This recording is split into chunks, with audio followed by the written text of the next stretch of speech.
முதல் வாசகம். நமது சமயத்தின் மறை உண்மை உயர்வானது.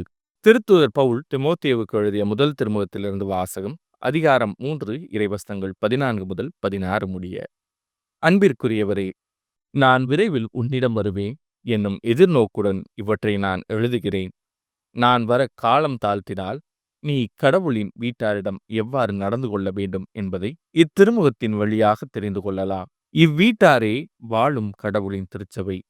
இத்திருச்சபை உண்மைக்கு தூணும் அடித்தளவுமாய் இருக்கிறது. நமது சமயத்தின் மறையுண்மை உயர்வானது என்பதில் ஐயமே இல்லை. அது பின்வருமாறு: மானிடராய் அவர் வெளிப்படுத்தப்பட்டார். தூய ஆவியால் நேர்மையாளர் என மெய்ப்பிக்கப்பட்டார். வானதூதருக்கு தோன்றினார். பிற இனத்தாருக்கு பறைசாற்றப்பட்டார். உலகினரால் நம்பிக்கையோடு ஏற்கப் பெற்றார். மாட்சியோடு விண்ணேற்றமடைந்தார். இது ஆண்டவரின் அருள்வாக்கு. இறைவா, உமக்கு நன்றி. பதிலுரை பாடல். ஆண்டவரின் செயல்கள் உயர்ந்தவை. நெஞ்சார ஆண்டவருக்கு நன்றி செலுத்துவேன். நீதிமான்களின் மன்றத்திலும் சபையிலும் அவருக்கு நன்றி செலுத்துவேன். ஆண்டவரின் செயல்கள் உயர்ந்தவை. அவற்றில் இன்பம் காண்போர் அனைவரும் அவற்றை ஆய்ந்துணர்வர். ஆண்டவரின் செயல்கள் உயர்ந்தவை. அவரது செயல் மேன்மையும் மாண்பும் மிக்கது. அவரது நீதி என்றென்றும் நிலைத்துள்ளது. அவர் தம் வியத்தகு செயல்களை என்றும் நினைவில் நிலைக்கச் செய்துள்ளார். அருளும் இரக்கமும் உடையவர் ஆண்டவர். ஆண்டவரின் செயல்கள் உயர்ந்தவை. அவர் தமக்கு அஞ்சி நடப்போருக்கு உணவு அளிக்கின்றார். தமது உடன்படிக்கையை என்றும் நினைவில் கொள்கின்றார். வேற்றினத்தாரின் உரிமை சொத்தை தம் மக்களுக்கு அளித்தார்.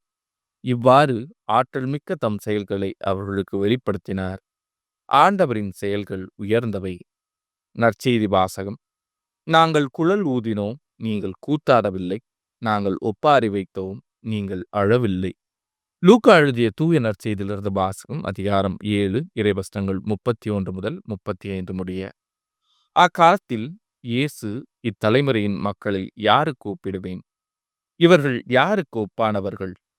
இவர்கள் சந்தை வெளியில் உட்கார்ந்து ஒருவரை ஒருவர் கூப்பிட்டு, நாங்கள் குழல் ஊதினோம், நீங்கள் கூத்தாடவில்லை. நாங்கள் ஒப்பாரி வைத்தோம், நீங்கள் அழவில்லை என்று கூறி விளையாடும் சிறு பிள்ளைகளுக்கு ஒப்பானவர்கள். எப்படியெனில், திருமுழுக்கு யோவான் வந்தார். அவர் உணவு அருந்தவும் இல்லை, திராட்சை மது குடிக்கவும் இல்லை. அவரை பேய் பிடித்தவன் என்றீர்கள். மானிட மகன் வந்துள்ளார். அவர் உண்கிறார், குடிக்கிறார். நீங்களோ இம்மனிதன் பெருந்தீனிக்காரன், குடிகாரன், வரி தண்டுபவர்களுக்கும் பாவிகளுக்கும் நண்பன் என்கிறீர்கள். எனினும் ஞானம் மெய்யானது என்பதற்கு அதை ஏற்றுக்கொண்டோரின் செயல்களே சான்று என்றார். இது ஆண்டவரின் அருள்வாக்கு. கிறிஸ்துவே, உமக்கு புகழ்.